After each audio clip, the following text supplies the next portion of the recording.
ते हबे पुलक शरीरा हरि हरि बोलिते नयन बाबे नीरा आरक बेनीताय चांदे करुणा होइबे संसार वासना मोरा कबे तो छहइबे आर कबे निताय चंदे करुणा होइबे संसार वासना मोरा कबे तो छहइबे विषय छड़िया कबे शुद्ध बेमाना कबे हम हे रबो श्री वृंदावन विषय छड़िया कबे शुद्ध बेमाना कबे हम हे रिबो श्री वृंदावन रूप रघुनाथ पदे हइबे आकुति कबे हम बुझा वो से युगल पीरिति रूप रघुनाथ पदे हइबे आकुति कबे हम भुजा बसे युगल पीरिते रूप रघुनाथ पदे रहु मोर आशा प्रार्थना करोय सदा नरोत्तम दास रूप रघुनाथ पदे रहु मोर आशा प्रार्थना करोय सदा नरोत्तम दास हरे कृष्ण कृष्ण कृष्ण हरे हरे हरे राम राम राम हरे हरे हरे कृष्ण कृष्ण कृष्ण हरे हरे हरे राम राम राम हरे हरे गौर गौर गौर हरे गौर गौर गौर हरे गौर गौर गौर हरे गौर गौर गौर हरे सची माता प्राण धन गौर गौर गौर हरे नित्यानंद प्राण धन गौर गौर हरे जगन्नाथ प्राण धन गौर गौर गौर हरे नित्यानंद प्राणधर गौर हरे श्री अद्वैत प्राणधन गौर हरे श्री गदाधर प्राणधर गौर हरे सची माता प्राण धन गौर हरे कृष्ण प्रिया प्राण धन गौर प्रभुपाद प्राणधन गौरहरि गुरुदेव प्राणधन गौरहरि गौरभक्त प्राणधन गौरहरि गौरभक्त प्राणधन गौरहरि जय राधा माधव जय राधा माधव जय राधा माधव श्री राधे जय राधा रस बिहारी राधा रस बिहारी राधा रस बिहारी श्री राधे जय राधा रस बिहारी राधा रस बिहारी राधा रस बिहारी श्री राधे राम लक्ष्मण जानकी जय बोलो हनुमान की राम लक्ष्मण जानकी जय बोलो हनुमान की राम लक्ष्मण जानकी जय बोलो हनुमान की राम लक्ष्मण जानकी जय बोलो हनुमान की जय गौरनिताय जय गौरनिताय गौरनिताय जय गौरनिताय जय जगन्नाथ जय बलदेवा सुभद्रा जय सुदर्शन जय जगन्नाथ जय बलदेवा सुभद्रा जय सुदर्शन जय पंचतत्व जय पंचतत्व सतत्व जय पंचतत्व जय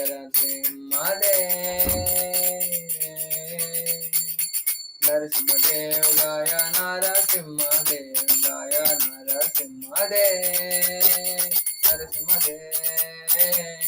नरसिंहदेव जय नरसिंहदेव जय जय प्रभुपाद प्रभुपाद प्रभुपाद प्रभुपाद जय जय प्रभुपाद प्रभुपाद प्रभुपाद प्रभुपाद जय जय गुरुदेव गुरुदेव गुरुदेव गुरुदेव जय जय गुरुदेव गुरुदेव गुरुदेव गुरुदेव निताय गौर हरि बोल हरि बोल हरि बोल निताय गौर हरि बोल निताय गौर हरि बोल हरि बोल हरि बोल निताय गौर हरि बोल नाम संकीर्तन की जय प्रभुपाद की जय हरे कृष्णा। तो कोई मंगलाचरण बोलना चाहेगा?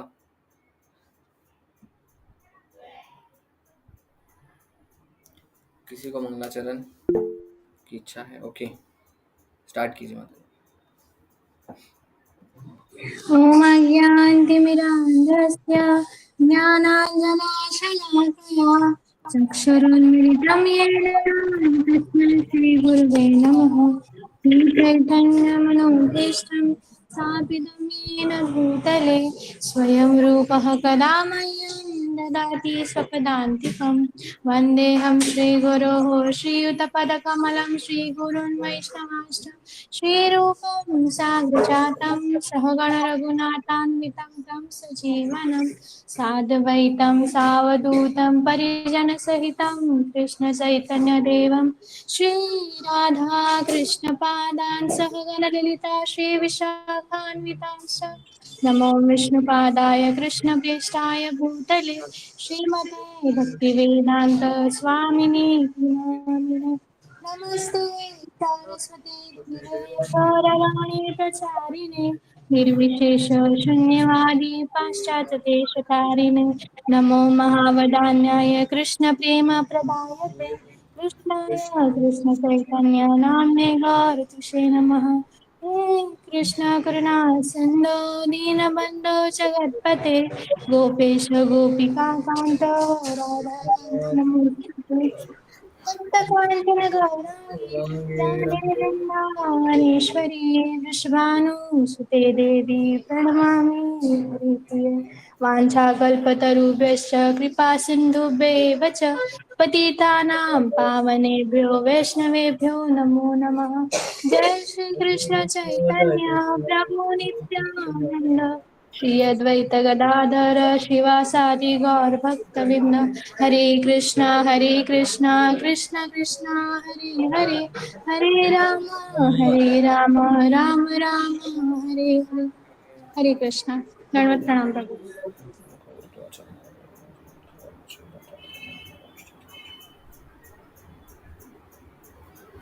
हरे कृष्णा।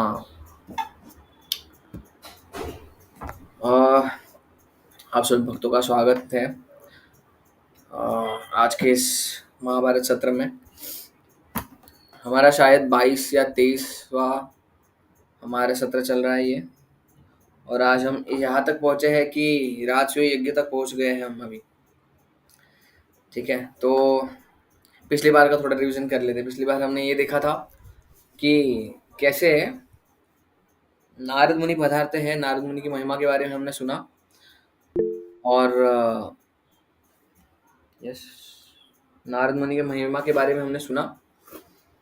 ठीक है, और कैसे वो एक क्रैश कोर्स देते हैं युधिष्ठिर महाराज जी को। तो कैसा एक लीडर की कैसी क्वालिटीज होनी चाहिए हमने पिछले सत्र में देखी। तो आगे की चर्चा शुरू करने से पहले जो हमने भजन गाया उसके ऊपर थोड़ा सा दृष्टि देते हैं, उसका अर्थ पढ़ लेते हैं। नरोत्तम दास ठाकुर जी ने ये भजन गाया है, जो कि उनका आयुर्भाव था, तिरोभाव था शायद, पिछले नरोत्तम दास ठाकुर का पिछले वीक में बुधवार के दिन था। उनका ही ये भजन है, हमारे कविराज है वो। ऐसा दुर्लभ अवसर कब आएगा जब गौरांग बोलते ही शरीर पुलकित हो उठेगा तथा हरि हरि बोलने पर नयन से नीर बहने लगेंगे। निताई चंद की मुझ पर कब करुणा होगी जिसके द्वारा मेरी संसार वासना क्षीण हो जाएगी।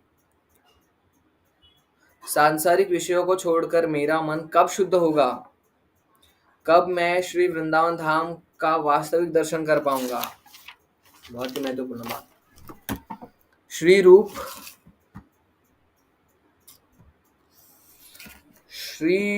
गोस्वामी तथा रघुनाथ दास गोस्वामी के चरणों में कब मेरी व्यग्रता उत्पन्न होगी, कब मैं राधा कृष्ण की युगल प्रीति को समझ पाऊंगा। रूप रघुनाथ के चरणों में मेरी आशा बनी रहे। नरोत्तम दास सदा यही प्रार्थना करता है। नरोत्तम दास ठाकुर की जय। तो नरोत्तम दास ठाकुर के बारे में हमने पिछली बार चर्चा की थी।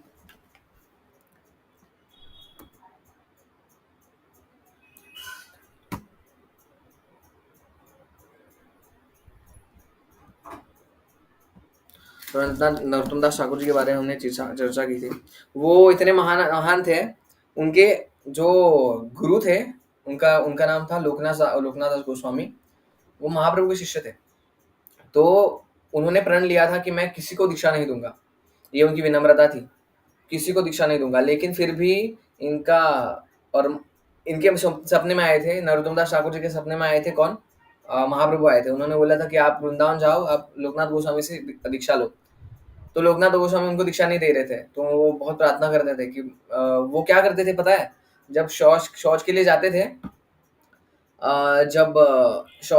थे, ना लोकनाथ दास गोस्वामी, तो नरोत्तम दास ठाकुर क्या करते थे, उस जगह को साफ करते थे, साफ सुथरा करके वहां पे एक अच्छा सा लोटा पानी ऐसे सब रख के वहां की। और ऐसा ना 2-3 बार होने लगा तो लोकनाथ गोस्वामी को शंका है कि ये क्या हो रहा है। तो उन्होंने झाड़ के पीछे छुप के देखा, तो वो देख रहे थे कि नरोत्तम मेरी इतनी अच्छी सेवा कर रहा है। नरोत्तम जो कि एक बहुत ही धनाढ्य व्यक्ति, वो राजा थे, वो एक प्रांत के, एक जगह के, गांव के। उनके पुत्र थे वो, फिर भी उनकी उनमें इतनी विनम्रता कि अपने गुरु के लिए इतनी निकृष्ट से निकृष्ट सेवा करने के लिए वो तैयार हो गए थे, तो इनकी विनम्रता थी। तो और लोकनाथ दास गोस्वामी के सपने में कौन आते हैं? महाप्रभु आते हैं, कि महाप्रभु बोलते हैं कि ये झूठी विनम्रता छोड़ो, उसको दीक्षा दो आप, वो आपके नित्य शिष्य है वो आपके, तो आप उनको दीक्षा दो। तो हालांकि उन्होंने प्रण तो लिया था कि मैं किसी को दीक्षा नहीं दूंगा विनम्रतावश, क्योंकि वो अपने आप को योग्य नहीं समझते थे, लेकिन ऐसा नहीं था। वो वो अपने आप में ही एक अलग ही योग्यता के स्तर पे थे। तो उनके एक एकमात्र शिष्य हुए लोकनाथ नरोत्तम दास ठाकुर। तो उनके ही आज हम भजन रट रहे हैं। तो यहाँ पे उन्होंने एक बहुत अच्छी एक स्ट्राइकिंग चीज यहाँ पे बोली है। उन्होंने क्या बोला है कि संसारिक विषयों को छोड़कर मेरा मन कब शुद्ध होगा, कब मैं श्री वृंदावन धाम का वास्तविक दर्शन कर पाऊंगा। इसका मतलब क्या है? वास्तविक दर्शन, अभी देखो वृंदावन में आप जाओगे, कई लोग बोलते हैं कि प्रभु जी वृंदावन जाना है, वृंदावन जाना है। अरे लेकिन आप वृंदावन जाके करोगे क्या? आप वृंदावन जाके प्रेम मंदिर जाओगे, निकुंज में जाओगे, ठीक है, और राधा कृष्ण कैसे रात में मिलते हैं, कैसे और अपने आदान प्रदान करते हैं निकुंज में, ये सब सुनोगे, और जो कि हमारी सुनने की योग्यता नहीं है। ठीक है, प्रभुपाद मैं परसों ही पढ़ रहा था, श्री उपनिषद में प्रभुपाद बोलते हैं कि एक कामुक व्यक्ति भगवान की, वो बताते हैं कि जो भगवान की जो लीला है, जो पांडवों के साथ आदान प्रदान, वो एक लीला, और जो गोपियों के साथ आदान प्रदान, वो एक लीला। भगवान की कोई भी लीला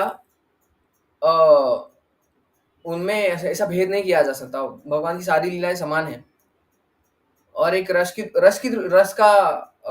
जो होता है लीला में, जो कि रस का अनुभव करते हैं, वो उसमें उसमें अंतर होता है। लेकिन भगवान की कोई भी लीला निकृष्ट उत्कृष्ट ऐसे नहीं होती। प्रभुपाद कहते हैं कि भगवान की दोनों पांडवों के साथ वाली लीला और राधा रानी के साथ, गोपियों के साथ जो अंतरंग लीला है, वो समान होती है। अगर एक कामुक व्यक्ति, एक ऐसा व्यक्ति अगर उसमें कुछ भेद देख रहा होगा, और उसको पांडव के साथ जो आदान प्रदान है उसमें इतनी रुचि नहीं आ रही है, लेकिन वो राधा कृष्ण निकुंज में क्या करते हैं, अष्टकाली लीला क्या है, इसमें अगर वो रुचि ले रहा है, तो इसका मतलब प्रभुपाद बोलते हैं कि इसका मतलब उस व्यक्ति, वो बहुत ही कामुक व्यक्ति है, उसके अंदर काम वासनाएं हैं। तो यहाँ पे श्री नरोत्तम दास ठाकुर का क्या बोल रहे हैं कि श्री वृंदावन धाम का वास्तविक दर्शन कर पाऊंगा, कब कर पाऊंगा? हालांकि उनको, वो तो आचार्य रहे हैं, उनको तो उनका महाप्रभु ने उनको उनका स्वरूप भी बता दिया था, सॉरी उनके गुरुदेव ने उनका स्वरूप भी बता दिया था। तो वो बोल रहे कि कब मुझे वृंदावन धाम के वास्तविक दर्शन होंगे। एक बार एक संत थे वृंदावन में ही, वो और बाहर से कुछ लड़के आए थे, वो लड़के गए, चल रहे थे, चलते चलते उन्होंने अरे रुको रुको रुको, आप क्या कर रहे हो, आपको दिख नहीं रहा है वहां पे कमल है? वो लड़कों ने बोला कि क्या भाई, कहाँ पे कमल दिख रहा है, ये तो रास्ता है, पूरा मिट्टी है यहाँ पे। अरे यार कैसी कैसी बुद्धि है तुम्हारी, कैसी आंखें है तुम्हारी, तुमको यहाँ पे कमल, एक अच्छा सा कमल, एक सुंदर सा कमल खिलता हुआ दिख नहीं रहा है आपको? तो ये वृंदावन की वास्तविक जो चिन्मय दर्शन है, जो एक, ये तो हमारी चरम चक्षु है, यहाँ पे जो वृंदावन हमें दिख रहा है वो अलग है। और जो नित्य नित्य वास करता, नित्य नित्य वृंदावन जो है, उसके दर्शन हमें आज अभी तक नहीं हुए हैं। हम जाके वहां पे क्या, earth water fire air ether, ये यही सारी चीजें देख रहे हैं। कई कई बार मतलब बोलते प्रभु जी वृंदावन जाना है, वृंदावन जाना है। मैं सोचता हूँ ठीक है, वृंदावन जाने आपका भाव अच्छा है, क्योंकि सब लोग बोलते हैं वृंदावन जाना चाहिए। हाँ जाना चाहिए, ऑफकोर्स जाना ही चाहिए, धाम वास करना ही चाहिए, भक्ति का अंग है। लेकिन हमारी चेतना क्या है उसके पीछे, ये भी हमें सोचना चाहिए। हमें वास्तविक वृंदावन धाम के दर्शन कब होंगे? जब हम समाधि समाधि घूमेंगे, आचार्यों की समाधि घूमेंगे, उन्होंने किस किस स्थली पे जाकर कैसा कैसा भजन किया है, हम वो जब सुनेंगे।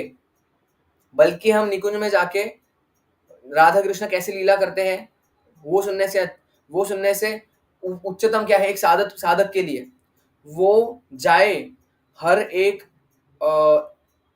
समाधि के पास, हर एक समाधि के पास अपना सर पटके और याचना करे कि मेरे हृदय से ये सांसारिक विषयों का को छोड़कर मेरा मन कब शुद्ध होगा।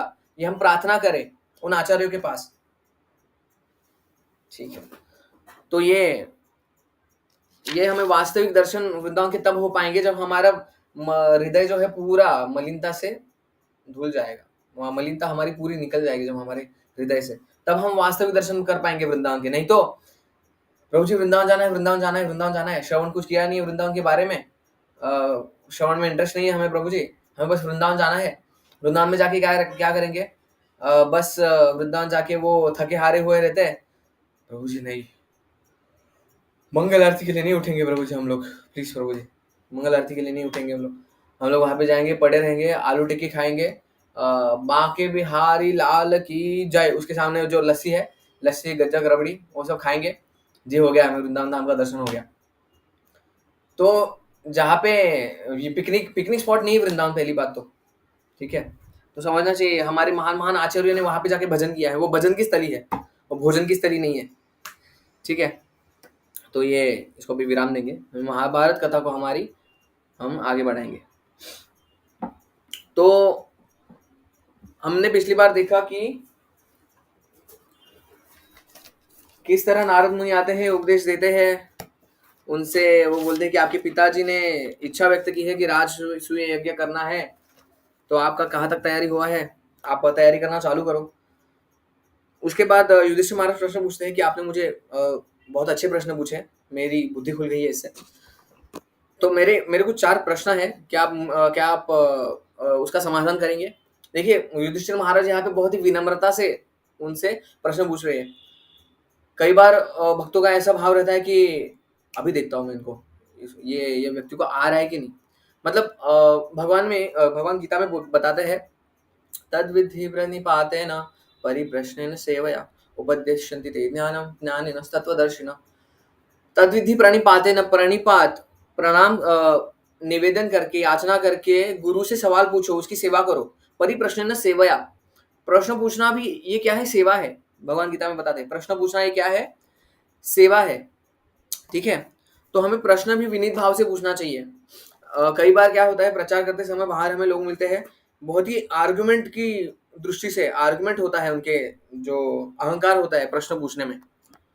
तो कई बार एकदम और ऐसा रैशनल स्पिरिट होती है उनकी प्रश्न पूछने में, कि आज देखता हूँ इसको आता है कि नहीं, क्या है ये।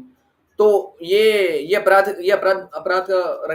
सहित भाव है, ये अच्छा भाव नहीं है प्रश्न पूछने का।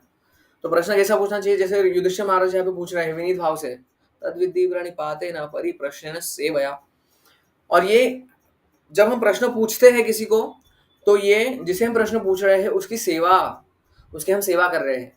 ये भी एक सेवा करने का तरीका है, जिसे हम प्रश्न पूछते हैं। इसीलिए प्रश्न पूछने चाहिए, प्रश्न हमें पूछने चाहिए। ऐसा नहीं कि युधिष्ठिर महाराज को उन्होंने बहुत सारे प्रश्न पूछे, ठीक है चलो हो गया आपका, बस बस बस, ऐसा नहीं। उन्होंने भी प्रश्न पूछे। प्रश्न कैसे पूछे? चलो आपने मुझे प्रश्न पूछा ना, मैं भी आपको प्रश्न पूछता हूँ, देखो आप बताते हो। ये भाव नहीं था उनका, उनको ये था कि मेरी कुछ डाउट्स है, कृपया प्लीज आप दूर करिए नारद मुनि जी। तो उस भाव से युधिष्ठिर महाराज यहाँ पे प्रश्न पूछ रहे हैं।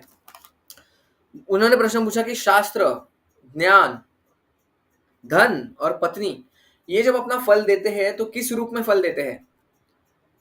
नारद मुनि ने कहा कि देखो, शास्त्र जो है वो यज्ञ, शास्त्र जो है जो यज्ञ करके फल देते हैं। शास्त्र पढ़ने से जब हम यज्ञ करते हैं, अभी कलयुग में यज्ञ जो लिटरली जो यज्ञ होता था, जिसको आहुति देते थे, वो बंद कर दिया गया है। हालांकि हम लोगों को आकर्षित करने के लिए, लोगों के लिए, जैसे समझो मंदिर में, हमने खारघर मंदिर में देखा कितनी सारी यज्ञशाला थी, कितना बड़ा यज्ञ कुंड था, इतने सारे पुरोहित थे यज्ञ में आहुति डालने वाले। तो फिर वो क्यों किया जाता है प्रभु जी? सबसे बड़ा धर्म तो हरिनाम संकीर्तन है। तो प्रभुपाद बोलते हैं, प्रभुपाद अपने लेक्चर में बताते हैं कि वैसे तो एक हरे कृष्ण महामंत्र बोलकर प्राण प्रतिष्ठा की जा सकती है भगवान की, लेकिन कलयुग के जो बद्ध जीव है, बुद्ध जीव है, उनको क्या चाहिए होता है? काली अमावस की रात में, काली पहाड़ी के पीछे, काली साड़ी में, काली बिल्ली को काले चने खिलाने हैं। ऐसा कुछ तो तिगड़म तरीका हो, फिर समझ में आएगा कि हाँ चलो कुछ तो हो रहा है। ये कली के जीवों को ये बुद्धि है। लेकिन वास्तव में रूपाद यहाँ पे बता रहे हैं कि हरे कृष्ण महामंत्र में इतनी शक्ति है कि वो एक महामंत्र से भी भगवान का आह्वान कर सकते हैं उस मूर्ति में। जब एक शिल्पकार जब मूर्ति को बनाता है, वो मूर्ति होती है, लेकिन जब उसमें प्राण प्रतिष्ठा करता है कोई शुद्ध भक्त, जब उसमें कोई एक शुद्ध भक्त प्राण प्रतिष्ठा करता है तब उसके विग्रह बोला जाता है। तो उसे क्या बोला जाता है? विग्रह बोला जाता है, उसे मूर्ति बोलना उचित नहीं है। ठीक है। तो यहाँ पे वो बोल बता रहे हैं कि यज्ञ, इसलिए हम ये जो यज्ञ वगैरह करते हैं, प्रभुपाद कहते हैं कि ये हम जो बाहर के लोग हैं उनको आकर्षित करने के लिए ये सब हम यज्ञ करते हैं। अन्यथा भगवान की जो प्रतिष्ठा है वो तो उनका आह्वान करने मात्र से, एक हरे कृष्ण महामंत्र, एक शुद्ध भक्त हरे कृष्ण महामंत्र का आह्वान करेगा तो तुरंत भगवान उस मूर्ति में प्रकट हो जाएंगे और उसको विग्रह बना देंगे, ये प्रभुपाद कहते हैं। तो शास्त्र अपना फल कब देते हैं? जब कोई यज्ञ करेगा। तो कलयुग में हमें यज्ञ क्या दिया गया है? एक इंडिविजुअल लेवल पे हमें क्या यज्ञ किया है? बड़ा सा कोई कुंड नहीं खोदना है हमें, ना बड़ा बड़ा बहुत सारे घी के डब्बे लाने हैं, हमें नॉर्मल ये हमारा यज्ञ कुंड है। शास्त्र बताते हैं ये हमारा यज्ञ कुंड है, और इसमें जो हरे कृष्ण महामंत्र जाएगा वो क्या है? आहुति है। तो यही हमारी यज्ञ कुंड है, यही हमारा यज्ञ है कलयुग का। ठीक है। तो ये शास्त्र अपना फल यज्ञ के रूप में, अगर कोई यज्ञ करता है तो हम शास्त्र अपना फल देते हैं। ज्ञान, अगर ज्ञान है आप में, अगर ज्ञान अपना फल किस रूप में देंगे? किसी व्यक्ति ने चलो ज्ञान अर्जित कर लिया है, बोलते कि अगर नारद मुनि ने कहा कि अगर समझो किसी ने ज्ञान अर्जन किया है तो दो चीजें बदलेगी उसकी, एक तो उसमें विनम्रता आएगी, दूसरी चीज उसका चरित्र उच्च होगा, उसका चरित्र अच्छा रहेगा। अगर वो ज्ञान प्राप्त कर लेता है और अगर वो विनम्रता विनम्र नहीं बनता, उसमें विपरीत दिशा में अहंकार उसमें बढ़ जाता है और उसका चरित्र ठीक नहीं है उसका, तो कुछ फायदा नहीं है ऐसे ज्ञान का। तो वो एक कच्चा फल है जिसमें कोई रस नहीं है, ऐसा फल है वो उस ज्ञान का। क्योंकि इतना ज्ञान अर्जन कर लिया और पवित्रता नहीं आई तुम में, चरित्र नहीं ठीक हुआ तुम्हारा, विनम्रता नहीं आई आप में, तो ज्ञान अपना फल किस रूप में देते हैं? विनम्रता और चरित्र के रूप में, एक अच्छा चरित्र। धन, धन अपना फल किस रूप में देगा? धन अपना फल देगा दान के रूप में। धन के दो, अगर आपने धन अर्जित कर लिया है तो उसके कितने फल, उसके दो फल रहेंगे। धन का एक कच्चा फल है और एक पका हुआ फल है। पका हुआ फल उसका ये है कि जो हम दान देंगे, दान से धन की शुद्धि होती है। ठीक है, दान से धन की शुद्धि होती है। और दूसरा कच्चा फल क्या है धन का? भोग। अगर वो ही धन हम अपने ही भोग में लगा रहे हैं, भगवान के भोग में नहीं लगा रहे हैं, तो वो उसका कच्चा फल है। सेम, तो उस फल में कुछ रस नहीं होगा। तो धन का वास्तविक फल क्या है? दान। शास्त्र कहते हैं कि हमें हमारी 50% जो आयत है हर महीने की, वो हमें दान में देनी चाहिए।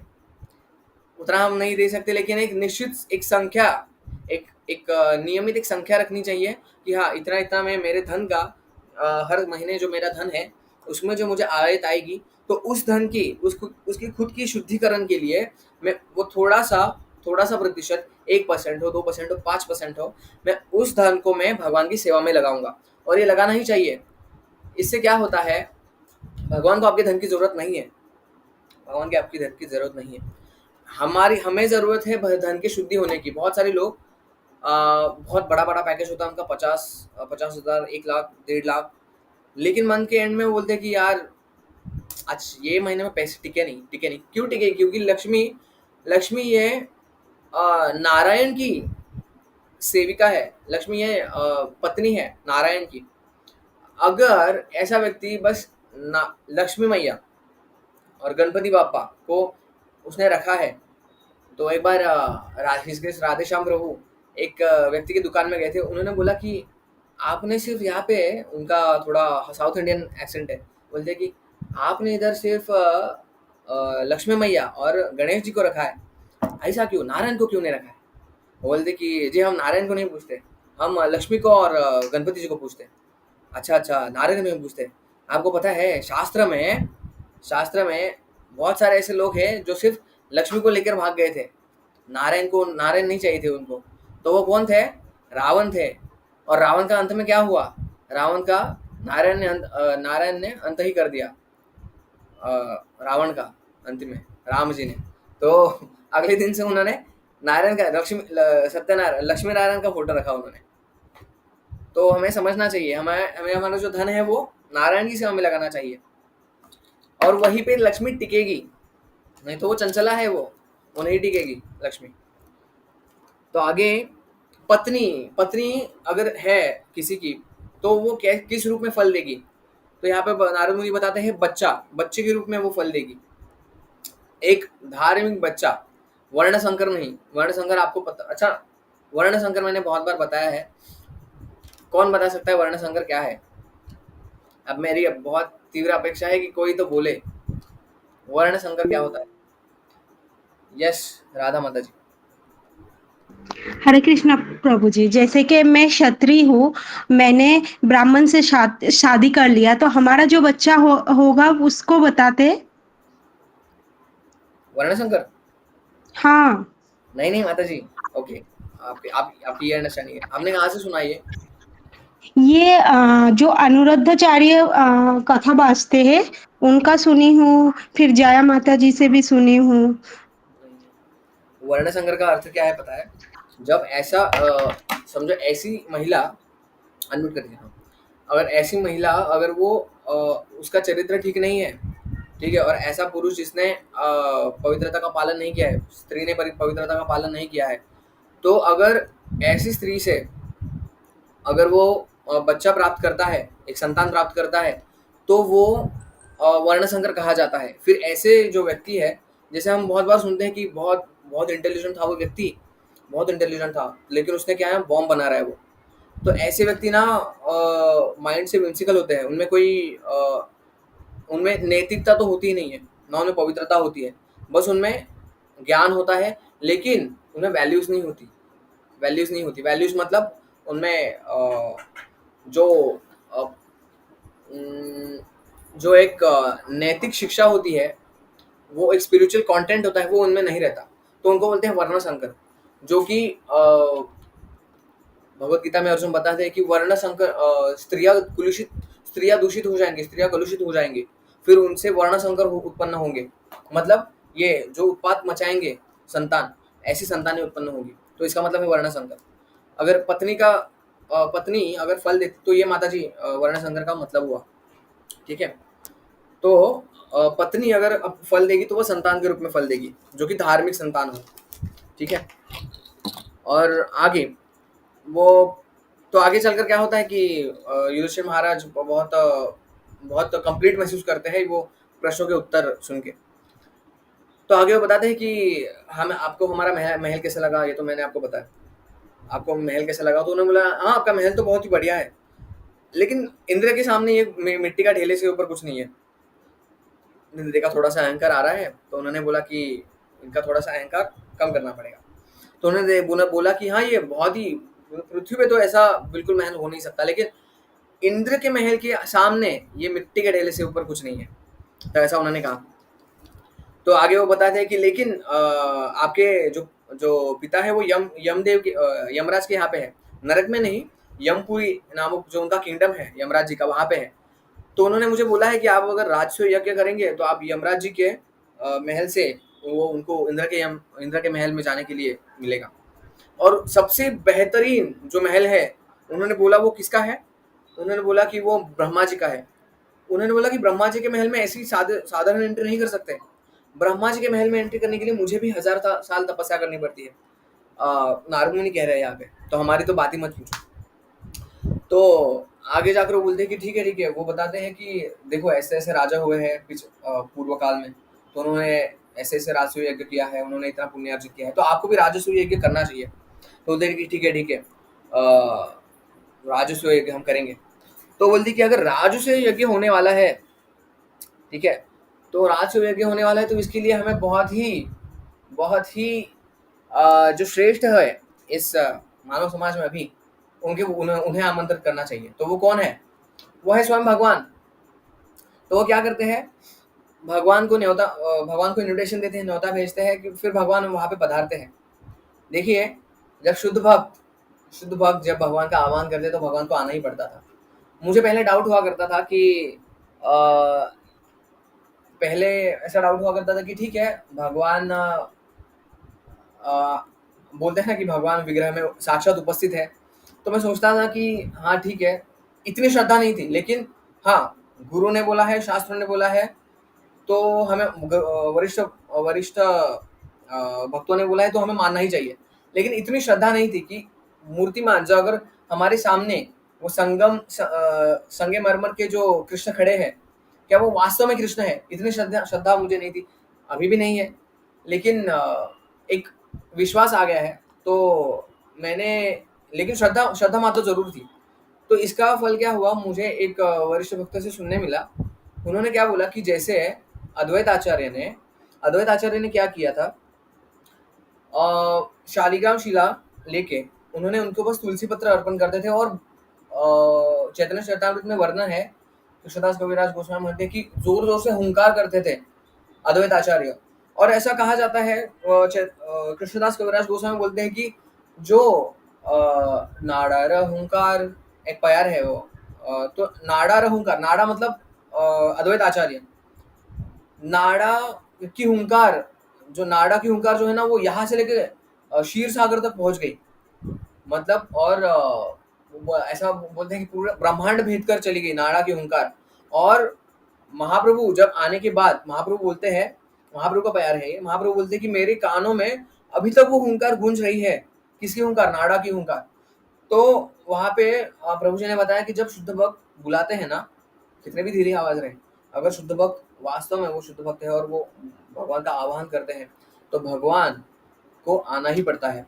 तो मेरी श्रद्धा बहुत दृढ़ हो गई कि हाँ, ऑफकोर्स हमारे जो इस्कॉन के जितने भी मंदिर है, वो वहां पे कृष्ण साक्षात उपस्थित है। जो हम देखते हैं वो ऐसा नहीं बोलना चाहिए। अच्छा, ठीक है, हम एक नॉलेज के लिए पूछ सकते हैं कि लकड़े के हैं विग्रह, या संगमरमर के हैं, या पीतल के हैं, एक नॉलेज के लिए ठीक है, लेकिन हमें साक्षात उसको भगवान देखना चाहिए। और ऐसे ऐसा एक बहुत ये मंद बुद्धि व्यक्ति कैसा क्या क्या करते हैं, ये बोलते हैं कि देखो, एक बार क्या हुआ था, एक व्यक्ति ने भगवान को शिव जी को प्रसाद अर्पण किया, और उसने देखा कि थोड़ी देर बाद चूहे आके उसको खाने लगे। तो उसने क्या किया कि मैं अभी तक उनको मैं अभी उनको इनको नहीं दिया करूंगा, मैं जो भी कुछ प्रसाद वगैरह है मैं उनको नहीं दिया करूंगा, ये सही नहीं है, ये चूहे खा के जा रहे हैं। अगर भगवान खुद की रक्षा नहीं कर सकते, शिव भगवान खुद की रक्षा नहीं कर सकते, तो हमारी रक्षा क्या करेंगे? तो ऐसा ऐसे कुछ नास्तिकों की ये विचारधारणा रहती है। लेकिन हमारे आचार्य इसमें बताते हैं कि ऐसा क्यों होता है, विग्रह क्यों अपनी रक्षा नहीं कर पाते। तो यहाँ पे हमारे आचार्य बताते हैं कि देखो, अभी भगवान सब जगह विद्यमान है, भगवान का एक बड़ा विराट रूप है, जो कि हम हमारे चमड़े के शरीर से उनकी सेवा करने के लायक नहीं है। लेकिन भगवान इतनी करुणा दिखाते हैं, इतनी कृपा दिखाते हैं एक बद्ध जीव के ऊपर। वो एक संगमरमर की, एक पीतल की, एक लकड़े के, एक जो ढांचा होता है, जो मूर्ति होती है, उसमें वो विद्यमान होते हैं। क्यों? क्योंकि हमारी जैसी जीवात्मा उनकी सेवा कर सके, और हमारी जैसे उनकी सेवा कर सके। और वो इतने निर्भर हो जाते हैं कि वो वो पूरी तरह उस भक्त के ऊपर निर्भर रहते हैं जो उनकी सेवा करते हैं। तो ये हमारी ड्यूटी, हम ड्यूटी बाउंड हो जाते हैं कि नहीं, हमें भगवान को टाइम टू टाइम खिलाना है, हमें भगवान को टाइम टू टाइम सुलाना है। तो हमें उस जो भगवान जो इतने सर्वव्यापी है, हमें सोचना चाहिए कि जो सर्वव्यापी भगवान है वो साक्षात हमारे लिए, मेरे लिए, समझो किसी के पास विग्रह है, मेरे लिए वो इस छोटी सी मूर्ति में वो विद्यमान हो गए, और मेरे लिए वो एक विग्रह बने हैं। तो हमें वो एक अंदर से होना चाहिए कि हाँ, ये पूरी तरह मुझ पर निर्भर है। तो भगवान पूरी तरह हम पर निर्भर हो जाते हैं। भगवान फिर उनका अपना ध्यान खुद नहीं रखते, फिर वो, क्योंकि वो हमारे लिए आए हैं ना, तो हमारी वो जिम्मेदारी बनती है कि हम उनकी सेवा करें। ठीक है, तो इस तरह मेरा डाउट क्लियर हो गया था कि हाँ, वास्तव में भगवान उपस्थित होते हैं उस संगम रवरी के विग्रह में। ठीक है, तो हम कहाँ थे? हाँ, तो भगवान को इनविटेशन दिया और भगवान आ गए अपने शुद्ध भक्तों के हुंकार से। जैसे नाड़ा ने हुंकार की थी और महाप्रभु आ गए थे, वैसे इन्होंने हुंकार की तो भगवान भी आ गए। ठीक है, नारदा की हुंकार सुन के आ गए महाप्रभु, और इनकी हुंकार सुन के आ गए भगवान। तो भगवान आने के बाद भगवान का इन्होंने बहुत ही अच्छे से स्वागत किया, ठीक है। तो स्वागत करने के बाद उन्होंने कृष्ण के चरण धोए। तो उसके बाद इनका जो डिस्कशन होता है, इनका डिस्कशन होने लगा कि किस तरह भी राजसूय यज्ञ को आगे बढ़ाया जाए। अब राजसूय यज्ञ करने के लिए हम किस तरह की योजना करनी चाहिए, क्योंकि क्या है, भगवान ने बोला कि देखो, अगर राजसूय यज्ञ हमें करना है तो हमें बहुत ही सटीकता से, बहुत ही सावधानी से करना पड़ेगा। क्योंकि अगर हम राजसूय यज्ञ में कोई मंत्र उच्चारण करने में कोई गलती कर देते हैं, या फिर किसी की पवित्रता कम हो पुरोहित की, तो क्या होगा, जो ऊपर राजसूय यज्ञ के समय सब ब्रह्म राक्षस ऊपर आते हैं, अगर कुछ भी वो देखते हैं त्रुटि हुई, उन्हें माफ गेसेड गलती हुई, झपट लेते हैं। फिर जो राजसूय यज्ञ करने वाला होता है उसको खा लेते हैं। और सबसे महत्वपूर्ण बात यह है कि अगर हमें राजसूय यज्ञ संपन्न करना है, तो जितने भी राजा हैं इस भारतवर्ष में, आज आर्यवर्त में जितने भी राजा हैं, उनकी हमें सम्मति की जरूरत ही होगी। उन्होंने हमारा जो सबॉर्डिनेशन है, जो हमारा अधिपत्य है, उन्होंने स्वीकार करना आवश्यक ही है। तो भगवान कृष्ण और बाकी अन्य पांडव वो चर्चा में, बाकी अन्य मंत्रीगण चर्चा में बैठ गए, कि वो देख रहे थे कि अच्छा ये वाले राजा, हाँ ये अर्जुन से बहुत ही अच्छा संबंध है इनका, ये आ जाएंगे। वो वाले राजा थोड़े कमजोर है, थोड़ा पीट पाट देंगे तो वो वाले भी आ जाएंगे। फिर ये यहाँ के राजा, वहाँ के राजा, सब आ जाएंगे, सब आ जाएंगे। भगवान ने बोला हाँ, सब मोटे मोटे सब आ जाएंगे, लेकिन एक व्यक्ति है जिसको हराना थोड़ा मुश्किल हो सकता है, लेकिन वो बहुत ही शक्तिशाली है। भगवान ऐसी चिंता में पड़ गए। तो पांडव बोले कि भगवान, अगर आप बोल रहे हो तो वास्तव में वो व्यक्ति बहुत ही बलशाली होगा, क्योंकि आप अगर बोल रहे हैं कि वो सबसे बलिष्ठ है। तो उन्होंने बोला कि हाँ, जरासंध नाम का एक राजा है, उसमें 10,000 हाथियों का बल है, 10,000 हाथियों का बल है उसमें। तो वो स्टोरी बताई थी कि किस तरह ये जो जरासंध है, इनको कैसे ये शक्ति प्रदान हुई और क्या इनकी स्टोरी थी। वो बताते हैं कि बृहद्रथ नाम के राजा थे। बृहद्रथ नाम के जो राजा थे, उनका साम्राज्य बहुत ही खिला हुआ था, बहुत ही खिलता खिलता साम्राज्य था उनका। लेकिन उनकी एक दिक्कत थी कि उनको ना पुत्र नहीं था। तो बताते थे कि पुत्र तो नहीं है ना जी, सब कुछ है हमारे पास, पुत्र तो नहीं है ना। तो इससे एक बात याद आती है, इसलिए प्रभुपाद हमेशा बोला करते थे कि मटेरियल वर्ल्ड ये कितना भी तरक्की कर ले, कितना भी ऊंची ऊंची इमारतें बन ले, कितने भी बड़े शिखर पे पहुंच के झंडे गाड़ के उसके नीचे, झंडे के नीचे बैठ जाए, लेकिन there will be always some pin prick. Pin prick क्या होता है? जो पिन होती है, पिन किसी चुभती है। कितने भी टेक्नोलॉजी बढ़ जाए, कितने भी संसाधन आ जाए, है ना, मोबाइल आ जाए, शॉर्टकट आ जाए, कितने बड़े बड़े शॉर्टकट आ जाए, लेकिन कुछ ना कुछ इसमें त्रुटियां, कुछ ना कुछ पिन की प्रिक रहेगी। क्योंकि भगवान स्वयं बोलते ना, ये दुखालय शाश्वतम है। तो यहाँ पे ये गड़बड़ रहेंगी ही रहेंगी। तो इसलिए आपके पास बहुत कुछ सारी सुविधा है, और यह एक बद्ध जीव का ये स्वभाव भी है। वो हर बार ना कुड़ता रहता है मन ही मन में। वो बोलेगा कि अरे ये तो अच्छा नहीं है ना, बच्चा नहीं है ना, अच्छा बच्चा है, लेकिन पत्नी है नहीं है ना, पत्नी मेरा खून चूसो है ना, पत्नी मेरी, चलो ठीक है, पत्नी भी अच्छी है, पति मेरा खून चूसो है ना, बच्चा अच्छा है, सब अच्छा है, ठीक है, पत्नी भी अच्छी है, बच्चे भी अच्छे हैं, सब अच्छा है, तो क्या अच्छा नहीं है? जॉब अच्छा नहीं है जी, जॉब अच्छा नहीं है ना, इतनी सैलरी में कहाँ हो पाता है। चलो जॉब भी अच्छा है, परिवार वाले अच्छे नहीं है ना, ये अच्छा नहीं है ना, वो अच्छा नहीं ना। तो कुछ ना कुछ ये पिन प्रिक लगा ही रहेगा, है ना, कुछ ना कुछ पिन प्रिक लगा ही रहेगा इस भौतिक संसार में। प्रभुपाद बोलते हैं, है ना, जैसे नारद मुनि बताते हैं कि इस जगत में सुख है किस तरह है, सुख की अनुभूति आपके लिए किस प्रकार है, जब समझो इस कंधे पे आपने 20 किलो का भार रखा है, इस कंधे को तो आराम देना है ना, दुख गया ये कंधा, तो इसके ऊपर से आप क्या करो, ये कंधा यहाँ से लेके बोझा यहाँ पे रख लोगे, तो क्या हो जाएगा, यहाँ पे तो आपका आ गया, यहाँ पे तो आपको आराम मिल गया, लेकिन क्या होगा, यहाँ पे फिर से दुख आ गया। तो वास्तव में सुख होता नहीं है, ये जो दुख होता है ना, यहाँ वहाँ एडजस्ट होता रहता है, बस सुख होता नहीं है वो।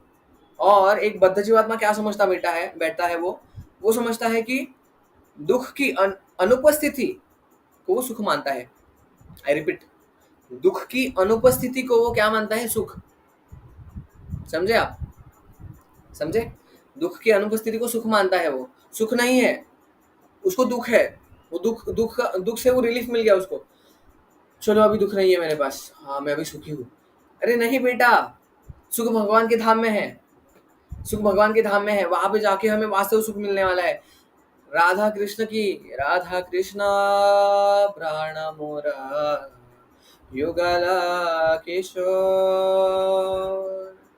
जीवने मरने गति आर नाही मोरा। एक वास्तविक भक्त जो होगा वो राधा कृष्ण प्राण मोर युगल किशोर, जीवन मारा नहीं गति आर नाही मोर, मेरी जीवन की गति कोई और है ही नहीं। क्यों? क्योंकि राधा कृष्ण प्राण मोर, राधा कृष्ण मेरे प्राण है ना। जब उसको ये अनुभूति होगी तब वो अंदर ही, क्योंकि परमात्मा अंदर है ना, जब वो अंतर्मुख हो जाएगा इस चीज से कि हाँ यहाँ पे वास्तविक सुख है ही नहीं, तब वो सोच पाएगा कि हाँ। क्योंकि देखो, आनंद, मैं कल ही पढ़ रहा था एक जीवात्मा क्या है? आनंदमय अभ्यासात। प्रभात लिख रहे थे, प्रभात का ईशोपनिषद में मैंने पढ़ा, आनंदमय अभ्यासात है जीवात्मा। और जीवात्मा आनंदमय अभ्यासात है तो वो जीवात्मा तो चिन्मय है, जीवात्मा शाश्वत है तो वो शाश्वत आनंद के लिए रहेगा। प्रभात लिखते हैं कि, प्रभात ने लिखा कि देखो, इस जगत में कोई भी मरना नहीं चाहता, कोई भी मरने से पहले अपनी अरेंजमेंट्स करके रखना चाहता है कि वो सबसे ज्यादा से ज्यादा जिए। और सब लोग ऐसे जी रहे हैं कि जैसे कल हो ना हो, सब ऐसे जी रहे हैं। मतलब उनको सोच ही नहीं रहे कि वो देख रहा है, वो व्यक्ति सब देख रहा है कि मेरे ऑफिस वाला मर गया, मेरे बाजू वाला मर गया, सामने वाला मर गया, डायगोनल वाला मर गया, इस डायगोनल वाला मर गया, तो मैं ऐसा क्यों जी रहा हूँ कि जैसे मैं कभी मरूंगा ही नहीं। और वास्तव में जब कुछ आजू बाजू में ऐसा होता है ना, किसी को अपना देह त्याग जाते हैं ना, और शमशान भूमि में जब अपना ऐसा मुंह खड़ा करके खड़े होते हैं ना, तो वो चिंतन करते हैं कि हाँ हमें वास्तव में भी यह हमारा, मैं कितनी बार इस शमशान, मैं उस दिन सोच रहा था हमारे यहाँ पे भी एक है वेस्ट ईस्ट में, एक शमशान घाट है। मैंने सोचा कि मैं कितनी बार इस शमशान घाट के सामने से आता हूँ जाता हूँ, आता हूँ जाता हूँ, और बहुत बार मैं यहाँ से गया हूँ। लेकिन मैंने सोचा कि एक दिन ऐसा आने वाला है कि मुझे अंत में वहां ही जाना है, मुझे अंत में वहां ही जाना है। तो मुझे कितना सतर्क होना पड़ेगा, जो मेरी यहाँ से लेकर वहां तक की जो जर्नी है, मुझे कितना सतर्क होना पड़ेगा कि मेरी जर्नी वो कितना कृष्ण कॉन्शियस हो। वहां तक तो जाना ही है, लेकिन किस चेतना के साथ हम जा रहे हैं वो हमें ध्यान में रखना चाहिए। तो वास्तव में जब लोग जाते हैं तो देख लेते हैं कि हाँ ऐसा है, लेकिन जब वो घर आ जाते हैं ना, मस्त थाली सजी हुई होती है उनके लिए, है ना, मस्त फीस्टिंग करते हैं, है ना, 13वीं 12वीं 11वीं क्या क्या होता है वो करते हैं, घर जाते हैं, सोते हैं। यही तो सुख है, नित्य सुख है। इस चेतना में वो फिर से आ जाते हैं। इसको बद्ध जीवात्मा, इसीलिए इसको बोलते हैं बद्ध जीवात्मा, जो अपनी कंडीशन से इतना बंधा पड़ा है, वो छोड़ नहीं पाता अपने कंफर्ट्स को, अपने काम क्रोध लोभ मत मस्त को ऐसा तोड़ नहीं पाता, छोड़ नहीं पाता, वो सुबह उठ नहीं पाता जब करने के लिए, है ना। ये उसकी अवस्था हो रखी है। तो वास्तव में हमें समझना है कि एक बद्ध जीवात्मा की क्या स्थिति है। और ये जो, हाँ हम बता रहे थे कि ये जीव जो है आनंदमय अभ्यासात है, तो वो क्या करता है, उसको आनंद तो ढूंढना है, लेकिन बल्कि वो कृष्ण से विमुख हो चुका है, नीचे आ चुका है, तो उसको तो आनंद लेना है, तो वो क्या करेगा, उसको आनंद तो लेना है। तो फिर उसको ना एक एक करके वो रहता है, नित्य रहता है, इस भौतिक जगत में भी नित्य रहेगा वो, लेकिन एक एक पिंपल की वहां पे क्या है, यहाँ पे भी भोगेगा वो, भोग प्रचुर मात्रा में भोग करेगा। जैसे एक इंद्र जब धरातल में आते हैं, उनको श्राप मिलके, उनको, इंद्र वैसे बड़े एक्सपर्ट है श्राप खाने के लिए, तो क्या होता है कि वो जब श्राप खाते हैं तो सुअर की योनि में आ जाते हैं। तो वो दो देखते हैं कि नहीं ये तो मेरा अच्छा खासा स्विमिंग पूल है। ब्रह्मा जी उनको बुलाने आते कि भाई चलो चलो, अपने तुम्हारा श्राप का जो टाइम था वो खत्म हो गया, चलो अभी। तो नहीं मेरी इतनी अच्छी पत्नी है, मेरे इतने अच्छे सुअर, मैं सुअर हूँ, मेरे सुअर के बच्चे हैं, मैं सुअर की पत्नी है, ये इतना बड़ा स्विमिंग पूल है, यहाँ पे हम रोज क्रीड़ा करते हैं। तो वो ऐसी ऐसी बातें करने लगता है, तो इतना कंडीशन बाउंड हो जाता है तो वास्तव में इंद्र, लेकिन इतना कंडीशन बाउंड होने के बाद भी वो खुद को, इंद्रिय तृप्ति तो चल रही है उनकी, आनंद तो मिल रहा है उनको, लेकिन आनंद में एक स्तर होता है, जीवात्मा आनंदमय अभ्यासात, आनंदमय मतलब जो नित्य आनंद है उसको उसको आस्वादन करने के लिए बनी है। लेकिन क्या होता है, उसको एक ही शरीर में तो वो नित्य नहीं रह पाता, तो क्या होता है, उसको मल्टीपल शरीर दिए जाते हैं कि तुम चलो यार, तुमको रहना है ना यहाँ पे रहो, लेकिन तुमको एक बॉडी में इतना इसकी ना कुछ एक्सपायरी डेट रहेगी, तो ये तुम्हें बार बार छोड़ना पड़ेगा। तथा देहांतर प्राप्ति धीरस्तत्रम, है ना, कौमारे में ओनम जरा, आपको ये छोड़ना पड़ेगा, समय समय पर छोड़ना पड़ेगा, लेकिन आप रहोगे, नित्य रहोगे, बस आपको बॉडी चेंज करती रहनी पड़ेगी। तो ये प्रभात वहां पे बताते हैं कि क्यों, क्योंकि कोई मरना नहीं चाहता, कोई एक शाश्वत आनंद को प्राप्त करना चाहते हैं, लेकिन हमें पता ही नहीं, हमारी दिव्य दिव्य बुद्धि खुलेगी नहीं जब तक हम श्रवण नहीं करेंगे, प्रभुपाद की ग्रंथों को नहीं पढ़ेंगे। ठीक है, खैर, तो आगे हम बढ़ते हैं कि वो वो बताते हैं कि बृहद्रथ जो राजा थे, वो देखते हैं कि वो उनको बच्चा उनको नहीं होता, तो छंद कौशिक ऋषि के पास जाते हैं। ऋषि को बोलते हैं कि देखिए ऋषि, मेरे पास मेरी संतान नहीं है। तो क्या करते हैं कि उनका जिस पेड़ के नीचे वो खड़े रहे होते हैं, जिस पेड़ के नीचे वो खड़े होते हैं, एक मिनट, जिस पेड़ के नीचे बैठे हुए थे तपस्या करके, उसी से एक आम के ऊपर मंत्रोच्चारण करके वो देते थे आम, और आम दे के उनको बोलते हैं कि इस आम को अपनी पत्नी को खिला देना। घर जाते हैं तो देखते हैं पत्नियां तो दो है, अभी आम किसको दूं, छोटी वाली को दूं, वो बड़ी वाली को दूं। तो वो क्या करते हैं कि अकड़ बकड़, नहीं नहीं, ऐसे ऐसे कैसे चलेगा। तो वो क्या करते हैं, तलवार लेते हैं और आम को ही दो टुकड़े कर देते हैं, एकदम प्रॉपर मिरर इमेज जैसे होता है ना। तो एक एक आधा इसको खिला देते हैं, आधा उसको।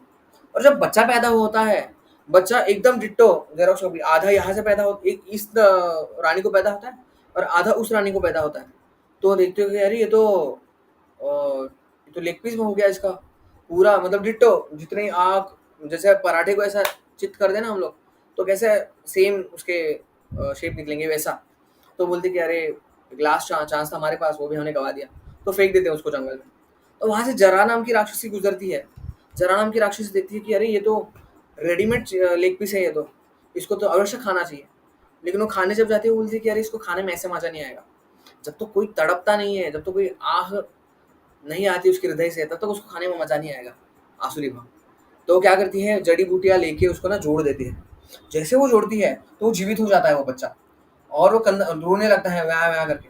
और जब वो उसे खाने जाती है तो उसके मुंह में ऐसे जोर से हाथ धर देता है, और वो जोर से चिल्लाती है, वो जरा नाम के राक्षसी आ करके जोर से चिल्लाती है। तो राजा सब इकट्ठा हो जाते हैं, वो तुरंत वहां पे पहुंच जाते हैं। वो देखते हैं अरे ये तो हमारा बच्चा है, ये तो जीवित हो गया। फिर उसको धन्यवाद देते हैं, वो जरा नाम की राक्षसी को बोलते हैं कि हाँ हाँ देखो, मैं पिछले पिछले जन्म में मैं ब्रह्मा जी के लोक में क्या थी, कुछ नाम बता दी हो मैडम, ना कुछ नाम बता दिए, मैं कुछ मैं भूल गया। तो आप हमारी पूजा करते थे, तो आपके यहाँ पे फोटो भी लगा है, तो मैंने सोचा कि आपका उद्धार कर दूं। उसने ये नहीं बताया बताया कि मैं खाने वाली थी इसको। तो फिर राजा क्या करते हैं, खुश होकर बोलते हैं कि ठीक है, आपका नाम जरा और आपने इसकी संधि की है, तो हम क्या करेंगे, इसका नाम जरासंध रखेंगे, इसका नाम हम रखेंगे जरासंध। तो उस असुर के नाम पे उनका नामकरण होता है। तो फिर ऐसी वो कथा बताते हैं कि इसलिए इसकी उसको उसका जन्म जो होता है वो दिव्य नहीं होता, इसलिए उसको 10,000 हाथियों की ताकत भी होती है जरासंध में। तो भगवान बोलते हैं कि चलो बाकी राजाओं का तो हो गया, लेकिन अभी जरासंध के पास जाएंगे। जरासंध के पास कौन जाएगा, मैं, भीम और अर्जुन, हम तीनों जाएंगे। उसको युद्ध के लिए लड़का लेंगे, और उसे हम किसी से एक से युद्ध करेंगे, मल्ल युद्ध में।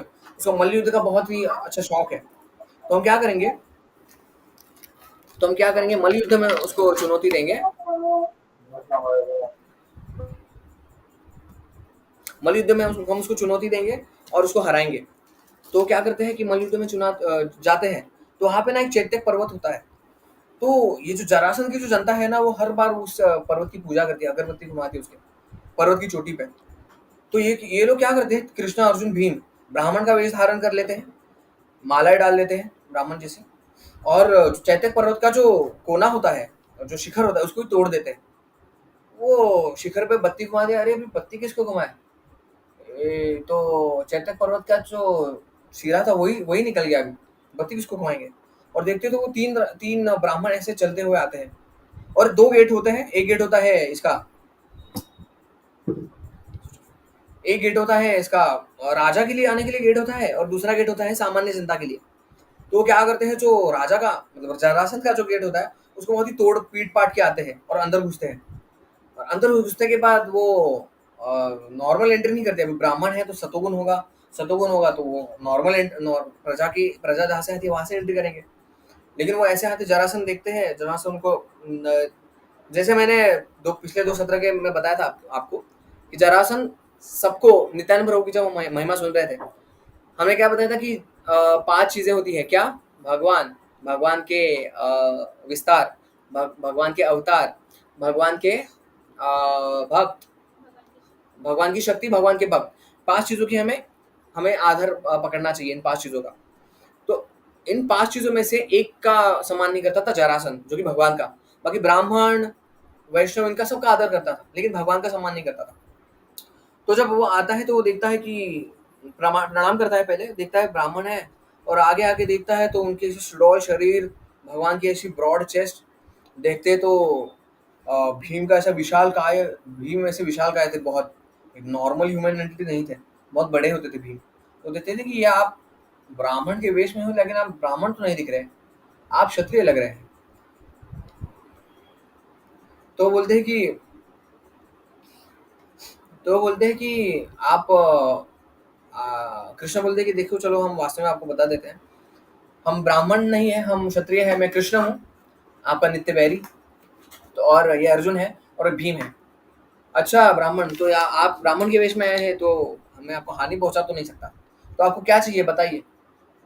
तो बोलते कि देखो हम ब्राह्मण है तो हमें दान के रूप में ये चाहिए, एक तो ये जो 88 राजा जो आपने कैद करके रखे थे, उसने क्या किया था, 88 राजा कैद करके रखे थे।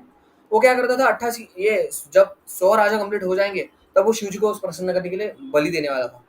वो राजाओं की बलि देने वाला था, सामान्य व्यक्तियों की बलि नहीं देने वाला था। तो क्या होता है, वो 88 राजा है ना, उनको तो छोड़ दो पहली बात तो। और दूसरा आपके पास उपाय ये कि हम में से किसी के साथ युद्ध कर लो। तो बोलते कि ठीक है, राजाओं को तो मैं छोड़ूंगा नहीं, पक्की बात, 88 पे खेल रहा हूँ मैं, सेंचुरी करके ही मानूंगा, तो आप मेरे से युद्ध करो चलो।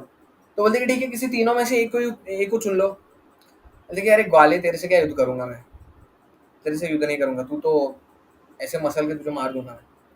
ये जो अर्जुन है, अर्जुन बच्चा है अभी, अर्जुन वास्तव में बच्चा है, नहीं तो बड़ा होगा उधर उधर, लेकिन मेरे सामने बच्चा है वो, ऐसे बोलते हैं हेकड़ी में।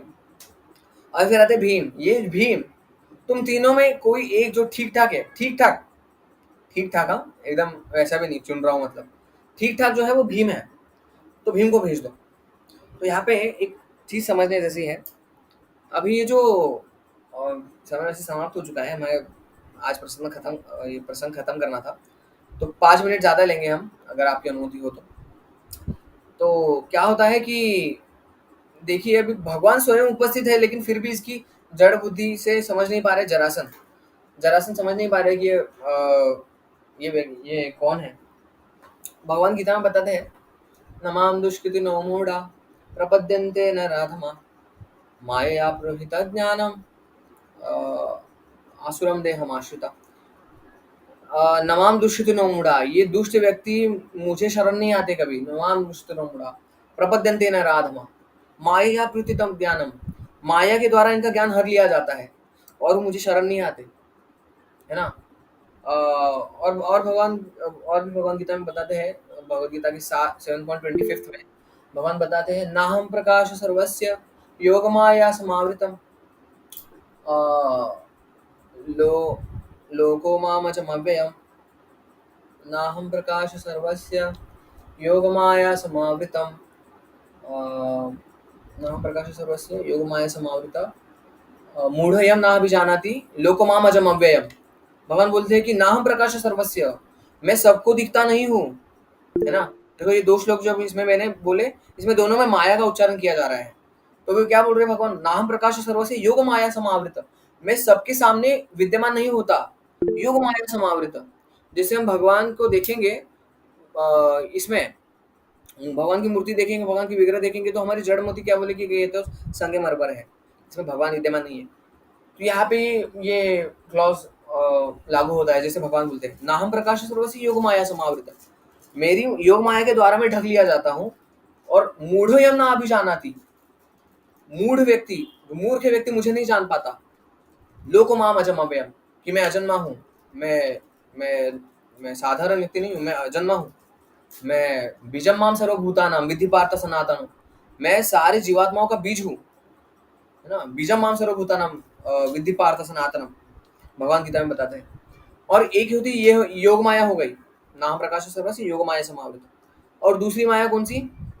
नवाम दृष्टि मूढ़ा प्रपद्यन्ते न राधमा माया प्रत्य तब ज्ञानम, है ना। माया के द्वारा इनका ज्ञान हर लिया जाता है। एक जो माया है योग माया, वो ये करती है कि भगवान को ढक लेती है। भगवान का जो भगवान की जो दिव्यता है वो नहीं, भगवान की जो अनुभूति है वो नहीं करा पाती, करने नहीं देती। और दूसरी होती है जो जीवात्मा को ढक लेती है, योग माया भगवान को ढकेगी, नाम प्रकाश सर्वस्य। और महामाया जो कि ये जो हम बोलते हैं इस जगत की माया, जो हमें त्रितापों से परेशान करती है, वो माया माया प्रत्युत ज्ञान, उसको ऐसे नमाम दुष्टितो नो मुड़ा, ऐसे दुष्ट और नराधमी, ऐसे व्यक्ति को नराधमी बोला गया है, भगवान ने नराधमी बोलते हैं। ऐसे व्यक्ति को मैं दिखता नहीं हूँ। तो माया के दोनों तरीके से काम होता है, दोनों साइड से। माया महामाया जीवात्मा को ढक लेगी, भगवान को नहीं देख पाएगा, दिव्यता को नहीं देख पाएगा। और योग माया भगवान को ढक लेगी, क्योंकि वो भगवान की देख नहीं पाएंगे दिव्यता, भगवान की अनुभूति नहीं कर पाएंगे। तो इसी तरह ये जरासन जैसे वो जरासन की मेंटेलिटी वाले लोग रहते हैं, जो बोलते हैं कि भगवान नहीं है, भगवान तो ये मूर्ति है, संगम रवटे, ये सब।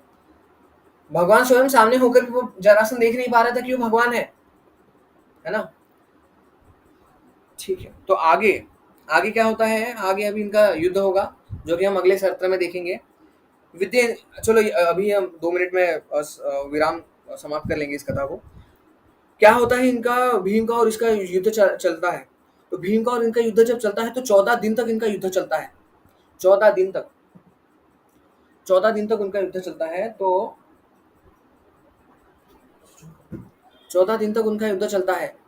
14 दिन तक ये इनको मारे, भीम को मुष्टि प्रहार करे, ये उनको मारे, वो उनको मारे। और क्या होता है, भीम के पास 10,000 हाथियों की शक्ति होती है, लेकिन भीम को ये बाद में मिलती है, किनसे? वासुकी से। लेकिन पहले से ही भीम के पास बहुत सी सारी शक्ति होती है। तो 10,000 प्लस भीम को पहली वाली शक्ति है, वो भीम में इतनी शक्ति होती है। और जरासन में सिर्फ 10,000 हाथियों की शक्ति होती है। तो 14 दिन के बाद जो लंबा युद्ध चलता है, उसके बाद फिर जरासन थोड़ा हो गया, लड़के आजा। 14 दिन के बाद भी जरासन ऐसा थकता है, तो फिर भगवान क्या बोलते हैं? भगवान वहां से भगवान को बोलते हैं कि देखो भीम, अगर उनकी संधि हुई है, और संधि के बाद पहले संधि विच्छेद था, फिर संधि हुई है उनकी, तो संधि के बाद संधि विच्छेद भी हो सकता है। तो भगवान क्या करते हैं? भगवान को बोलते हैं कि अच्छा अच्छा भगवान मैं समझ गया। तो पकड़ते, एक टांग पे पैर रखते हैं, दूसरी टांग लेते हैं, जोर से फाड़ते हैं, और एक इस तक ये साइड पे फेंकते हैं और दूसरी को ये साइड पे फेंकते हैं। तो फिर से वो आ जाता है, जुड़ जाते हैं। जरासन की जो टांग थी, जरासन पूरा हा हा हा हा हा जोर जोर से राक्षस के जैसे हंसते हंसते बोलता है कि क्या संधि विच्छेद हुआ? संधि भी हो गई, अमर हूं मैं, अमर, मरूंगा नहीं मैं कभी। तो फिर से वो क्या बोलते हैं कि अरे क्या हुआ? फिर से 2-3 बार ये करते हैं, चीरते हैं, फाड़ते हैं, एक ये साइड फेंकते हैं, एक वो साइड फेंकेंगे। फिर से वो हा हा हा हा करके आधा का आधा रहता है, वो हा हा हा करके जुड़ जाता है, और भीम को फिर से मारने लगता है। तो भगवान ने बोला कि देखो भीम, जिसकी संधि हुई है उसकी संधि विच्छेद ऐसी संधि विच्छेद करने से नहीं होगी, उसको क्या करना पड़ेगा? प्राकृष्ट रूप में संधि विच्छेद करना पड़ेगा। और भगवान ने ऐसा किया और ऐसा फेंक दिया आजो। भीम ने बोला अच्छा समझ गया मैं। भीम ने लिया, फाड़ा उसको जोर से, और एक बार अभी यहाँ पे फेंका, और ये टुकड़ा लिया यहाँ पे फेंका, अब वो नहीं जुड़े। ठीक है, तो इस प्रकार भीम उनका वध कर देते हैं, किसका? जरासंध का, जो कि भक्त अच्छी तरीके से वध करना जानते हैं, नॉट फिजिकली, लेकिन जो जो चेतना है एक बद्ध जीवात्मा की, जो जड़मती होती है, वो वैसी जड़मती जो जो भगवान की पूरी नास्तिक जो जो पूरा एक नास्तिक व्यक्ति होता है उसको भक्त बना देते हैं, जो माया में पड़ा होता है उसको भक्त बना देते हैं। तो भगवान के भक्त क्या, जैसे हमारे शिल प्रभुपाद के जो गुरु थे भक्ति सिद्धांत महाराज, उनको पूछते थे उनके शिष्य की, महाराज आप क्या टेक्निक यूज करते हो? महाराज बोलते थे कि देखो मैं कर्क राशि का हूँ। तो वैसे महाराज तो दिव्य है, महाराज को ये सब ये भौतिक चीजें इफेक्ट नहीं करती, लेकिन वैसे बोलने के लिए उनका जो ज़ोडिएक साइन था, उनकी जो राशि थी, क्या बोलते हैं, राशि जो थी उनकी, वो क्या थी, कर्क राशि थी। तो मैं I am like a crab, मैं केकड़े के जैसा हूँ, मैं ऐसे काटता हूँ लोगों के अब सिद्धांतों को, लोगों की लोगों के अंधश्रद्धा को, लोगों के जो ज्ञान है, जो ढका हुआ ज्ञान है माया के द्वारा, उनको मैं ऐसे काटता हूँ, अब सिद्धांतों को ऐसे कटाकट काटता हूँ। तो ये मेरा प्रीचिंग का स्टाइल है, ये मेरी प्रीचिंग की स्टाइल है।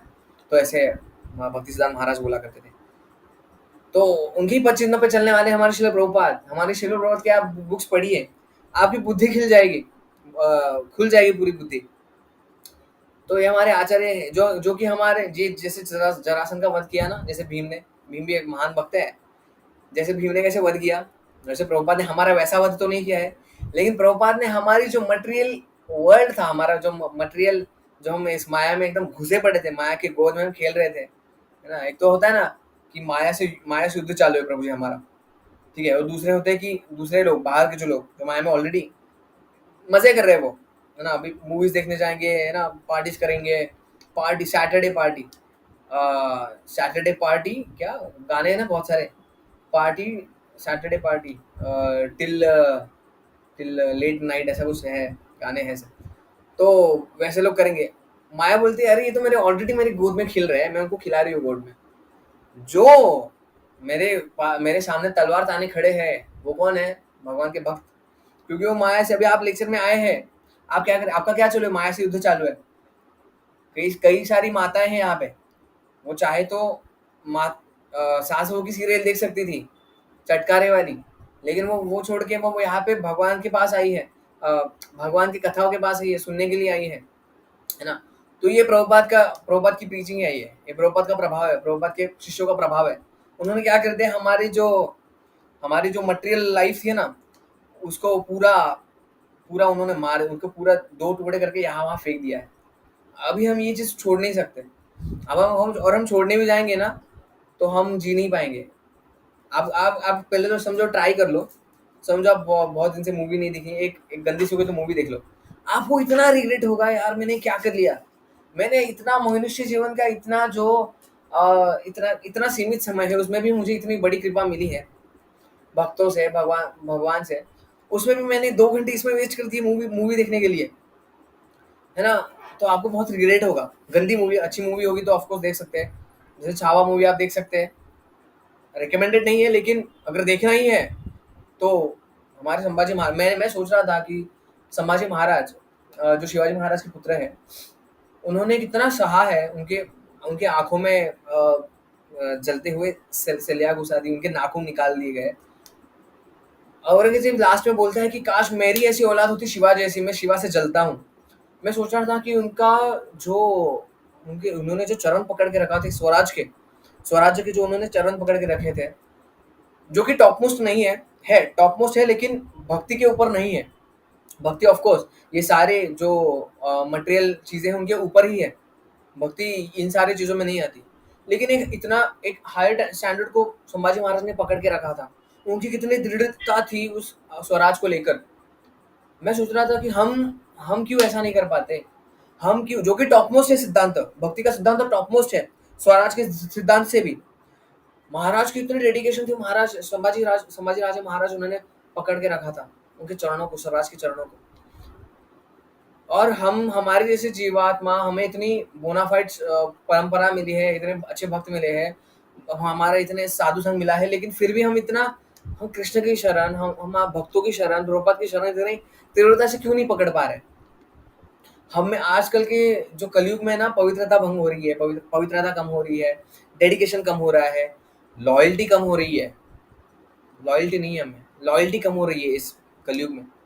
हम लॉयल ही नहीं है कृष्ण से, भगवान से, प्रभुपाद से, शास्त्रों से लॉयल ही नहीं है। हम अभी भी थोड़ी थोड़ी हम इनकी तृप्ति कर रहे हैं।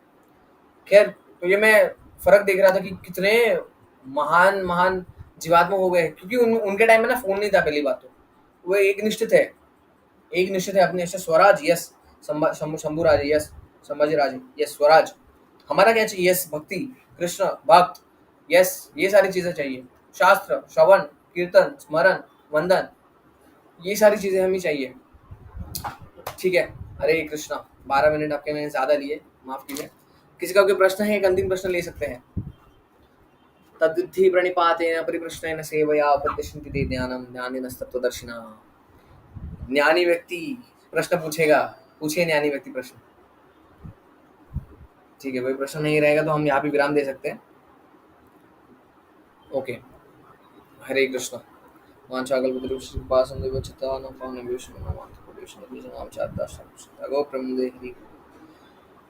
महाभारत कथा की जय। श्रील प्रभुपाद की जय। धन्यवाद। अगले सत्र में मुलाकात होगी एक अगली स्टोरी के साथ। हरे कृष्ण। हरे कृष्ण।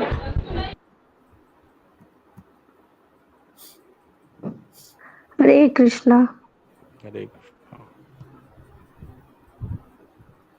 हरे कृष्ण। हरे कृष्ण। हरे कृष्ण।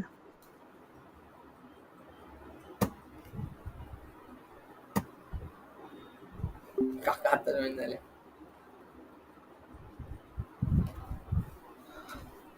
कसं होतं आता माहिती कव्हर होत आहे सगळं, सगळ्या लीला कव्हर होतात.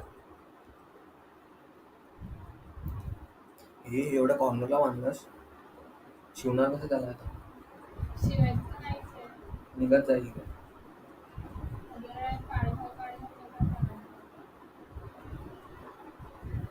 अजून मागे येऊ शकली असती.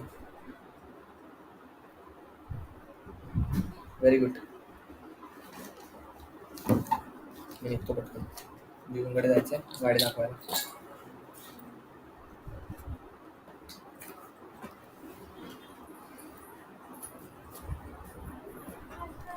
थांब ना. हा बरोबर.